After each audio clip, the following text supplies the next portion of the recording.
کتنی عجیب بات ہے وزیر، تم مردوں کی اتنی بڑی دنیا میں ایک بھی مرد مجھے متاثر نہ کر سکا۔ تم بہت اچھے ہو، بس ہم دوست ہیں اور کچھ نہیں۔ میں انتظار کر سکتا ہوں۔ بیکار، میں نے بہت کوشش کی وزیر عظمت کہ میں تمہیں سمجھا نہیں سکتی۔ میں نے گہرائی سے تنہائی میں کئی بار تمہارے بارے میں سوچا، مگر ہر بار مجھے ایسا لگا کہ میں تمہیں دھوکہ دے رہی ہوں۔ تم میرے لیے بے حد مخلص ہو، مگر میں اپنے آپ کو بدل نہیں سکتی۔ بہتر ہے وزیر عظمت، ہم دوستی کی راہ پر چلتے ہیں اور بس۔ وہ خاموشی سے مجھے دیکھتا رہا۔ وہ تمہارے گفٹ جو تم نے محبت سے تعلق سے دیے تھے، وہ گفٹس ہیں۔ جب ہمارے مابین دوستی کا آغاز ہو چکا ہے تو یہ گفٹ میں رکھ رہی ہوں دوستی کے رشتے سے، اور یہ کارڈ اور تحائف تم لے جانا، یہ اس لڑکی کی امانت ہے جو تمہیں چاہتی ہوگی۔ مائک کھوٹ، کمر نے ہاتھوں پر سر پر رکھ لیا۔ یہ تم نے کیا کیا اور تمہارا کیا بنے گا؟ کم سے کم پیزا یا سینڈوچ کس نہیں بنے گا؟ وہ سکون سے مسکرائے۔ تمہیں ملال نہیں ہو رہا کہ تم نے اتنے بیوقوفانہ فیصلے کیے؟ شاید پہلی بار لوگ دعائیں مانگتے ہیں ایسے رشتوں کے لیے، اور تم ہو کہ میں کیا کروں؟ مجھے لگتا ہے کہ میں وقت ضائع کر رہی ہوں۔ لیکن وہ تم سے محبت کرتا تھا، مگر میں اس سے محبت نہیں کرتی۔ یہ کوئی اتنا بڑا مسئلہ نہیں، محبت شادی کے بعد بھی ہو سکتی ہے۔ مگر تمہیں تو ظفر یاب سے قبل ہی محبت ہو گئی ہے۔ میں ان مردوں کو اپنے پیمانوں پر نہیں پرکھتی۔ کیا جتنی بھی لڑکیاں وہ سب تمہاری جیسی سوچ رکھتی ہیں؟ پتہ نہیں، میں تمام لڑکیوں کی سوچ پر سروے نہیں کر رہی، قمر نے انتہائی جل کر کہا۔ اور یہ جو تم کر رہی ہو اچھا نہیں کر رہی، روؤ گی، پچھتاؤ گی، وقت ہمیشہ آگے چلتا ہے، پیچھے نہیں لوٹتا، قمر نے دکھ سے کہا۔ اتنے اچھے تمہاری زندگی میں آئے، تم نے کسی کا بھی انتخاب نہیں کیا، آخر کیا سوچ ہے تمہاری؟ کچھ مجھے صرف ایک جملے میں واضح کرو، شاید میں تمہاری کچھ رہنمائی کر سکوں۔ مرد کس خصوصیت کو تم متاثر کر سکتی ہو، اور کیا خوبی ہے جس سے تم متاثر ہو سکتی ہو؟ اگر خوبصورتی تو فیصل ہمدانی بے حد خوبصورت تھا، تمہارا انتخاب کیوں نہیں بنا؟ خوبصورتی صنف نازک کی صفت ہے، اور مردوں میں یہ خوبی نہیں دیکھی جاتی۔ پتلی کمر، رنگ گورا، کٹاری سی آنکھیں، اور یہ وصف تو لڑکیوں پر اچھے لگتے ہیں۔ تو پھر کیا شجاعت؟ وہ تو ہر مردوں میں ہوتی ہے، اور لڑکیوں میں حیا، اور یہ بات ہے کچھ میں کم اور کچھ میں زیادہ۔ بہرحال فطرتاً یہ عنصر ہر انسان میں ہوتا ہے۔ تو پھر شاہزار وہ گئی CBI سب انسپیکٹر، اونچا، لمبا، چوڑا، چہرے پر کتنی سختی تھی، آنکھیں کتنی روشن تھی۔ اس کی دلیری سے ایک عالم ڈرتا تھا، اور جب لڑکیوں کے پاس سے گزرتا تھا تو یوں لگتا تھا کہ ایک ایک قدم اس کے دل پر پڑ رہا ہو۔ کیا ایک قدم بھی اس کا تمہارے دل پر نہیں پڑا؟ اگر ایسا ہوتا تو یہ دل اس کے ناموسی نام وقت کر چکی ہوتی۔ پتہ نہیں کیوں، مگر باوجود چاہو چشمت کے وہ مجھے متاثر نہ کر سکا۔ وجہ کیا اس نے اظہار محبت میں اجلت پسندی سے کام لیا؟ قمر نے انتہائی جل کر پوچھا۔ نہیں، اس میں وہ بات نہیں جو میں چاہتی تھی، سکون سے جواب ملا۔ مثلاً جس کو دیکھ کر شانی سے پسینے کے قطرے پوچھنے کے لیے پلوں میں الجھنے لگی۔ جس طرح مجھے نہ پسینہ آتا ہے، نہ پلوں سے الجھنے کی ضرورت آتی ہے۔ اگر میرے ساتھ ایسا ہوتا تو میں سمجھ لیتی کہ وہ بندہ سیدھا سادہ آنکھوں سے من میں اتر گیا ہے، مگر میرے من میں تو نہیں اترا تھا وہ، اور یہ بات تھی کہ میں اس سے گھبراتی ضرور تھی۔ یہی تو میں تمہیں سمجھانا چاہتی ہوں، اصل یہ بات ہے۔ آج تک دنیا میں کوئی بھی ایسا مرد نہیں ہے جسے دیکھ کر میں گھبرائی ہوں۔ آنکھوں میں پانی، چہرے پر سرخی، کبھی کسی شوق جملے پر من میں گھنٹیاں نہیں بجی۔ کیا ہے یہ، اور کیوں ہو جاتا ہے لڑکیاں ایسی؟ میں بھی تو لڑکی ہوں، تمہارے جیسی ایک عام سی لڑکی، باوجود چاہت کے میرے ساتھ ایسا معاملہ کیوں نہیں پیش آیا؟ اگر تم اسے محبت کہتی ہو، قمر نے انتہائی حیرانگی سے پوچھا۔ محبت میں مقابل کی شخصیت کا اثر چاہتی ہوں، جو پوری طرح مجھ پہ غالب آ جائے، جو میری نظر سے لے کر میرے حواس تک لے اڑے۔ مائی گاڈ، یہ زندگی ہے، کوئی فلم یا ڈرامہ نہیں کہ پردہ اسکرین سے کوئی دیوتا نمودار ہوگا اور اس کو دیکھ کر تم اس کے قدموں میں جھکتی چلی جاؤ گی اور کہو گی ہاں تم ہی وہ دیوتا ہو جس کی مجھے تلاش تھی۔ میری بات نہیں سمجھ رہی، مجھے کسی دیوتا کی تلاش نہیں ہے۔ تو پھر کس چیز کی تمنا ہے تمہیں؟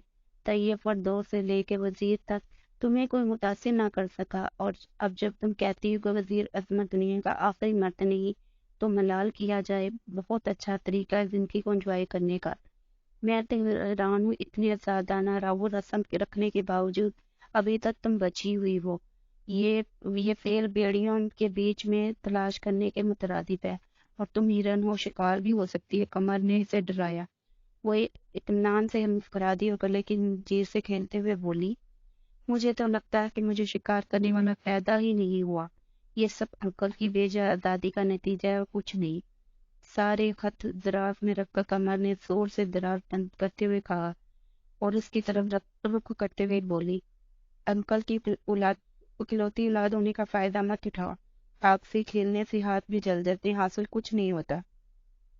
اب وقت گزر جانے کے بعد شاید وہ فراموش کر چکی تھی، مگر اس نے اتنا ہی سنا تھا کہ تمام لڑکیاں ایک جیسی ہوتی ہیں، پیار کی بھوکی چاہت پر مرنے والی، ذرا سی پیار سے بولو تو گلے کا ہار بن جانے والی، میٹھی نگاہوں سے دیکھو تو قربان ہو جائے۔ اسے کھیلنے کا لطف ہی کچھ اور ہوتا ہے۔ تم بھی اسی کھیل کا حصہ تھی۔ اس مردانہ آواز پر اس نے ایڑیوں کے بل گھوم کر اسے دیکھا۔ کہنے والے کے چہرے پر بڑی لاپرواہی اور سکون کا راز تھا، جبکہ مد مقابل لڑکی اس سے نظریں ملانے کے قابل نہ رہی۔ یہ جملے گرم سیلاب کی طرح اس کے دل میں پیوستہ ہوتے چلے گئے۔ اس وقت اس کی عمر 15 برس یا 16 برس تھی، اور کالج میں اس کا تیسرا یا چوتھا دن تھا۔ اس وقت اتنا شعور نہ تھا کہ سوچ سکے کہ کہنے والا اتنے اطمینان سے کیوں کہہ رہا ہے۔ نہ صرف وہ اس بات کو ادراک کر سکی کہ یہ سب سن کر اسے غصہ کیوں آیا، ایک دم اس جملوں کو جٹلانے کی خواہش نے کیوں جنم لیا۔ حالانکہ یہ سب کچھ اسے تو نہیں کہا گیا، لیکن وہ بھی ایک لڑکی تھی اور وہ سب لڑکیوں کے الفاظ میں شامل تھی۔ کیسی کیفیت سے وہ دوچار تھی اس وقت۔ اس نے آنکھیں چپکا کر لڑکی کو دیکھا۔ وہ تخیر سے آنکھیں بلائے کھڑکی میں جاتے ہوئے لڑکی کو دیکھ رہی تھی۔ جانے والے کی چال میں کتنی سرمستی تھی، جیسے پیاسا سیر ہو کر جا رہا ہو اور اس کی قدموں کی دھول میں پڑی ہو۔ تمام لڑکیاں ایک جیسی ہوتی ہیں، پیار کی بھوکی چاہت پر مرنے والی۔ وہ لڑکا نظروں سے اوجھل ہو گیا۔ ارادتاً اس کی نظر اس کی لڑکی پر پڑی۔ اسی لڑکی سے ہمدردی یا نفرت کا ساتھ نہیں ہو رہا تھا، بس خالی ذہن وہ اسے جاتے ہوئے لوگوں کو دیکھتی رہی۔ مقررہ وقت پر اسے ڈرائیور لینے آیا۔ اس کی کیفیت ایسی تھی جیسی قابلیت سے بڑھ کر اسے سوال تھما دیا گیا ہو کہ اسے کرنا ہے۔ وہ اسی شش و پنج میں مطلع تھی کہ سوال کس طرح تخلیق کرے۔ اس کا ذہن مسلسل محو پرواز تھا کہ یہ سب مردوں کا سب لڑکیوں کے بارے میں یہی نظریہ ہوتا ہے۔ اس کی نظریں اٹھا کر خاموشی سے ڈرائیو کرتے ہوئے الہی جان کو دیکھا۔ وہ بھی ایک مرد تھا، اس کی بھی کوئی سوچ ہوگی لڑکیوں کے بارے میں، مگر سارے راستے اس نے ایک قسم کے اپنے آپ کو سوال سے باز رکھا۔ وہی اسی کشمکش میں سارا راستہ طے ہوا۔ خاموشی سے گھر میں داخل ہوئی۔ ہارون لان میں مالی سے الجھ رہا تھا۔ تکرار کی وجہ وہ سفید گلاب کی بند کلی لینا چاہتا تھا، جبکہ مبارک چاچا اسے کلی دینے سے انکاری تھے۔ چونکہ ملازمین پرانے تھے، اس لیے بچوں کے ساتھ ان کا رویہ بزرگانہ تھا۔ ہارون بھی اپنے نام کی طرح ڈھیٹ تھا۔ بالآخر اس نے کلی توڑ دی اور تیزی سے باہر پھلانگ گیا۔ اس نے رک کر ہارون کو دیکھا۔ وہ تیزی سے اس کی طرف بڑھ گئی۔ اس نے خلاف توقع ہارون کو چونکایا، حالانکہ وہ سب آمنے سامنے معمولی جھڑپیں ضرور ہوا کرتی تھی۔ جو سارا رستہ اس کے ذہن میں سوال گردش کر رہا تھا، اس کا جواب اسے گھر آتے ہی مل گیا۔ کہیں دور جانے کی ضرورت نہیں ملی۔ ہارون اتنی رنگین طبیعت کا مالک تھا کہ اس کے مزاج میں آئے دن نت نئے عشق میں گرفتار ہونا۔ اپنے عشقیہ قصے سے لطف ہو کر اسے سنایا کرتا تھا۔ وہ بس مسکرا دیا کرتی تھی بقول کبھی کبھی وہ میں پھول کسی محبوبہ کے خط کے ساتھ پیش کرنے والا تھا۔ اسی خاموشی سے چلتا دیکھ کر اس کے سامنے آ گیا۔ وہ ٹھٹک کر رک گئی۔ ہارون نے اسی دل برانہ انداز میں پھول اس کے سامنے کر دیا۔ اس کا انداز سلح کن تھا۔ اسے صبح ناشتے کی میز پر ان کے درمیان کھٹ پٹ ہوئی تھی۔ وہ سمجھ رہا تھا کہ اس سے ناراض ہے، اور اس کے پھول دینے کا انداز اسے لگا جیسے ہارون بھی انہی لڑکیوں کی طرح اسے سمجھتا ہے، حالانکہ اس سے قبل اس نے ایسا محسوس نہیں کیا تھا۔ نہ کبھی اس کی سوچ ایسی تھی، نہ وہ ایسی سوچ رکھتا تھا۔ اسے تمام مردوں سے اعتبار ختم ہو گیا۔ اس نے پھول نہیں لیا، خاموشی سے اپنے کمرے میں آ گئی۔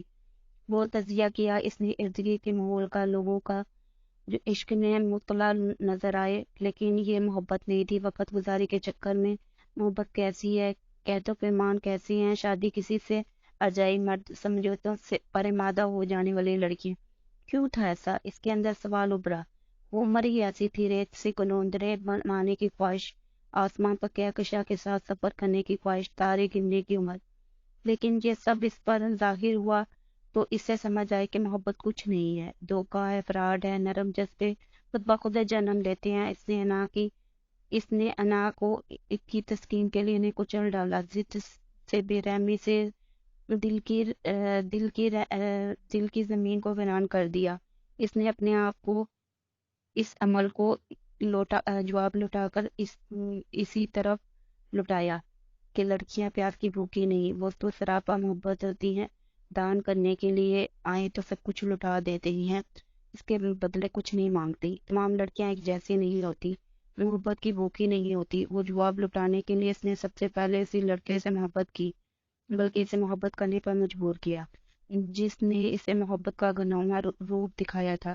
وہ ذہین تھی، خوبصورتی رکھتی تھی، بہت ساری خوبیاں تھی جو اسے نمایاں اور مرکزی نکاح بنا گئی۔ اویس عالم بڑا کھنڈاڑی قسم کا لڑکا تھا، وہ خود اس کے راستے میں بچ آتی تو وہ اس کی طرف نظر اٹھا کر نہ دیکھتا۔ اس کے غرور اور لاپرواہ انداز نے اویس کو اس کی طرف متوجہ کیا۔ 1.5 سال اپنے پیچھے اس نے اویس کو دبایا۔ جو چیز نہ حاصل ہو وہ انتہائی پرکشش ہوتی ہے، اسے حاصل کرنے کی شدت اور جنون ان کی صورت اختیار کرتی چلی گئی۔ اویس کو ہر بار اپنی شکست کا احساس ہوا، لیکن وہ اپنی شکست ماننے کے لیے تیار نہ تھا۔ یہی دل کی لگی بن گئی۔ جب اویس نے اپنی جذبوں کی پاکیزگی کا یقین دلاتے ہوئے اس سے اظہار محبت کیا تو کتنی بلند ہو گئی۔ اس وقت کے انتظار میں اس نے کافی وقت ضائع کیا۔ بڑے اعتماد سے اس نے جواب دیا، سنو اویس عالم، لڑکیوں کے بارے میں تمہارا نظریہ غلط تھا، اسے بدل دو۔ وہ پیار کی بھوکی اور چاہت کی بھوکی نہیں آتی، ہاں دھوکھا کھا جاتی ہیں، اور دھوکھا دینے والے تم جیسے ہوتے ہیں۔ یاد رکھنا، ساری لڑکیاں ایک جیسی نہیں ہوتی۔ وہ جانے سے کیا کچھ کہنے والا تھا کہ اویس کھڑا اسے دیکھتا ہی رہا۔ وہ یقین دلانا چاہا اپنی محبت کا، لیکن وہ رکی نہیں اور چلی گئی۔ اس نے اپنی ذات کا دفاع کیا، بڑی اچھی بات ہے، لڑکیوں کو یہ سنتی کہ لڑکیوں کو محتاط رہنا چاہیے، کوئی برائی نہیں تھی، لیکن یہ بات یہاں تک رہتی تو ٹھیک تھی۔ لیکن جب اس کے فتح مندی کے ساتھ نے پوری طرح ہو گیا کہ صنفی مقابل کو آسانی سے ہرا سکتی ہے، تو اس میں غرور آ گیا، بالکل ایسا ہی غرور جیسا ابلیس نے حد سے زیادہ عبادت کرنے پر اس کے اندر آ گیا تھا۔ پھر وہ فرشتے سے شیطان بنا دیا گیا۔ اسے کھیل میں بڑا لطف آنے لگا، نت نئی دوستیاں کر کے، لڑکوں کی انسلٹ کر کے زندگی میں اسی سرشاری کے عالم میں گزرتی رہی۔ اس میں ارد گرد سب کچھ ویسا تھا۔ وہ مرد جو اس کی طرف بڑھتے تھے کہیں دوسری طرف مصروف ہو گئے۔ وہ لڑکیاں جیسے جلتی تھی، اس کی تعریفیں کرتی تھی، اپنے لیے بوائے فرینڈز اور مگیتر میں اٹیچ ہو گئی، مگر وہ میانہ روی سے چلتی تو ایک آئیڈیا لڑکی کہلاتی۔ اس نے تو انتقاماً ایسے کیا تھا۔ انتقام میں فتح مندی کے احساس سے مغلوب ہو کر وہ غرور میں مبتلا ہو گئی۔ اب وہ بلندی پر جا بیٹھی۔ اس کی قریبی دوست قمر اپنے مگیتر کی باتیں کرتی تو حیرانگی سے اس کی مگیتر کے خط سنتی پڑھتی، اور پھر اس سے احساس ہوتا کہ وہ قمر اس کے خط پڑھ کر ایسی خوش ہوتی ہے جیسے اسے دولت، سارے جہان کی دولت اس کے ہاتھ میں لگ گئی ہو۔ شروع میں اس نے اپنی دوست کا بڑا مذاق اڑایا، اس کی تمام باتوں کو جھوٹا خیال کی۔ پھر اسے یقین آ گیا کہ محبت کوئی ماورانی چیز نہیں بلکہ سچی طاقت ہے۔ یہاں اس کی ذات نے نیا رخ لیا۔ ظفر یاب کے خط پھر اور اس کی ملاقات کے بعد قمر کی باتیں اسے سب اچھا لگنے لگا۔ اس کا دل چاہنے لگا کہ کوئی اسے چاہنے لگے، لیکن بہت دیر ہو چکی تھی۔ اس کی تلاش شروع ہوئی تو ذہن اس قدر پختہ ہو چکا تھا کہ اسے لطیفہ لگتی، یہی بات کہنے والوں کو ٹکراتی۔ کیا فرق تھا، بیوٹی اور سچی محبت میں کچھ نیا نہیں تھا کہ تم اپنی ذات کے اندر بند ہو گئی، غرور کے قلعے میں مقید ہو گئی۔ تمنائی بہت تھے، لیکن اس کے در پر دستک دینے والے بہت سی ہاتھ تھے، لیکن جو سامنے تھے اس کی خواہش کے مطابق نہیں تھی۔ جو پسے پشت تھے اس کی کھوج میں لگی رہتی، کہ کہیں اسے اپنا گوہر مقصود مل جائے، لیکن اسے یقین تھا کہ وہ جس کی تلاش میں ہے وہ ضرور ملے گا، چاہے کوئی بھی ہو، کیسا بھی ہو۔ اس کا دل اس کی شناختی گواہی دے گا۔ جو ہی وقت گزرتا رہا اسے لگتا رہا کہ اس کی منزل کے راستے دور ہیں۔ اسے تعجب ہونے لگا کہ اتنی بڑی دنیا اور اسے کوئی جیتنے والا ایک بھی نہیں، مگر پھر بھی یہ دنیا چھوٹی پڑ گئی۔ اسی لمحے اس کے خاندان کے کسان ختم ہوئے تو اس کی شادی کا تذکرہ شروع ہو گیا۔ ابھی تو رزلٹ میں نہیں آیا، ابھی تو ہواؤں پر رقص کر رہی تھی۔ اس کی تلاش شروع ہوئی تھی کہ پاپا نے زکریا اچکانی کے ساتھ اس کا رشتہ رکھ دیا۔ کیا وحشت وہ چکرا کر رہ گئی۔ وہ پھولوں کی کیاری لگا رہی تھی اور کہنے والا کوئی ہو کہ صرف ایک ہی کیاری لگاؤ، جیسے شلف میں کتابوں کی ترتیب دے رہی ہو اور کوئی اسے ایک کتاب تھما دے کہ یہی کتاب پڑھو۔ پاپا کے اس طرح انداز پر وہ بری طرح غصے میں آ گئی۔ انہوں نے کہا بہت اچھا رشتہ ہے، سمجھداری سے فیصلہ کرنا۔ مسل خاموشی تھی۔ 2 دن گزر گئے، بالآخر اس نے انکار کر دیا۔ پاپا نے پوچھا کوئی اور پسند ہے تو بتاؤ۔ وہ پہلو بدل کر رہ گئی اور عاجزی سے بولی پاپا یہ نہیں ہے، بات یہ نہیں ہے، وہ نہیں ہے، پھر کیا ہے؟ اس انوار کو جذباتی سوچ سے منسوب کر رہے ہو۔ بس میرا موڈ نہیں ہے۔ اس نے ٹالنا چاہا، بس اس کی بات کو مسکرا دی۔ شادی کوئی تفریح نہیں ہے جو موڈ پر ہینگ کرے۔ وہ شفیق لہجے میں سے سمجھانے لگے تو وہ اس کے دلائل کے سامنے تھک ہار کر بیٹھ گئی کہ آخر کوئی راہ نکالیں جس سے اس طرح اس کی جان چھوٹ جائے۔ آخر یہ والدین کو اتنی اولاد کی آزادی کے اختیارات کیوں دے دیتے ہیں؟ تم تو ایسے چراغ پا رہی ہو جیسے بھاگتے بھاگتے تمہاری راہیں لگامیں کھینچ لے گئی ہوں۔ کمر نے اس طرح غصے پر محفوظ ہو رہی تھی، پھر کہنے لگی والدین کی دی ہوئی آزادی اولاد کے پاس امانت ہوتی ہے۔ کوئی اچھی اولاد وہی ہوتی ہے جو اپنی امانت میں خیانت نہ کرے۔ پھر انہوں نے بھی یہی کہا کہ میں اپنی پسند بتاؤں۔ یہی تو مصیبت ہے کہ کیا بتاؤں؟ تو پھر ہتھیار ڈال دو۔ ناممکن۔ آخر برائی کیا ہے؟ مائی گاڈ، اتنا سوکھا سڑا لمبا بانس اور شکل دیکھی ہے اس کی؟ زندگی میں پہلی بار اس نے کسی مرد کی شکل کو ریجیکٹ کر رہی تھی، وہ بھی کمر کے سامنے۔ خوبصورتی تو صنف نازک کا وصف ہے، مردوں میں یہ خوبی نہیں دیکھی جاتی۔ کمر کی بات وہ جزیرہ ہو کر رہ گئی۔ اچھا بکواس نہیں کرو، اس سے لاکھ اچھا تو وزیر عظمت تھا۔ کمر نے اس کے لفظوں پر تنقیدی نگاہوں سے اسے دیکھا۔ رفتہ رفتہ تمہیں ماضی کے تمام کردار یاد آئیں گے، اپنی غلطیوں کا احساس ہوگا جنہیں تم اپنی پرچھائیوں اور سمجھ کر پس پشت ڈال دیا ہے۔ اب مڑ کر دیکھو گی تو تمہیں اپنا سایہ بھی نظر آئے گا، اور کیونکہ وہ لوگ روشنیوں سے آگے نکل جاتی ہیں، ان کے سائے نہیں بنتے۔ تمہارے پاس اس لیے آئی ہوں کہ خواہ خواہ نصیحتیں لے کر بیٹھ جاؤ۔ بندہ مشورہ نہ دے تو نصیحت ہی نہ کرے۔ وہ جل کر بولی یہ ناسک تو 4 دن کا مہمان ہے، پھر تمہاری بیوقوفیوں کی گاڑی آگے کوئی اسپیڈ بریکر نہیں لگے گا جی بھر کر دندناتی پھرنا۔ کیا مطلب؟ وہ خوشی سے چلائی۔ شادی کے بعد ظاہرہ برین چلے جانا ہے۔ کمر سکون سے مسکرائی۔ اتنی جلدی؟ ہاں، ظفری آئے ہیں مختصر چھٹیوں پر۔ ظفری؟ اسی لیے انداز ستانے والا تھا۔ یہ پیار کے انداز ہے مائی ڈیئر۔ کمر نے اسے چڑھایا تو پھر ضرور کمری کہتے ہوں گے۔ اس نے کیا کل گایا؟ کمر نے مارنے کے لیے کشن اٹھایا۔ اچانک ہی ظفریاب آ گئے۔ کمر کو شاپنگ کے لیے لے جانا تھا۔ کمر خفت سے سخت سرخ پڑ گئی اور چہرہ جھکا کر کی کر رہی تھی۔ بیٹھیے نا بر وقت اس نے کمر کو پیشکش کی۔ اس سے ہنسی ضبط کرنا مشکل ہو رہا تھا۔ وہ بیٹھ گئی۔ وہ بہت مصروف ہیں آپ مام؟ انہوں نے سر جھکا کر کچھ کرتے ہوئے پوچھا۔ ہاں، ذائچہ نکالیں۔ وہ بات نہیں آئی۔ کس کا؟ انہوں نے دلچسپی سے پوچھا۔ کمری اور ظفری مہینوں کے ملاپ کا۔ وہ کہہ کر تیزی سے بھاگی۔ وہ اس کی بات کا مطلب سمجھ کر دل کھول کر ہنسے جبکہ کمر گلنار ہو گئی۔ اس نے سوچا جتنی دیر فارغ رہی کہ پاپا کی توجہ کا مرکز بنے گی۔ اس نے آفس جانا شروع کر دیا۔ کام تو کچھ آتا نہیں تھا، بس یہی سوچ تھی کہ جا کر وقت ہی گزارے گی۔ ہارون آفس کا ڈسپلن تباہ ہوتے دیکھ کر اسے ڈانٹا۔ یہ جو تم کوڑا کرکٹ کھلاتی پھری ہو کون سمیٹے گا اسے؟ تمہیں کس لیے رکھا ہے؟ وہ لاپرواہی سے اسے کہتی بنتی۔ ہارون جزیرہ ہو کر رہ جاتا۔ وہ بلا کب اس کے روب میں آتی تھی ایک روز قمر نے کہا تھا اکثر لڑکیاں مردوں کے روب میں متاثر ہو جاتی ہیں مگر تمہیں ہارون متاثر نہ کر سکا. وہ ہنسی. جو روب دبانے والے مرد ہوتے ہیں نا بڑی دوگلی طبیعت کے مالک ہوتے ہیں. یعنی ان کا نقطہ نظر کچھ اور ہوتا ہے اور گھر والوں کے لیے نقطہ نظر کچھ اور.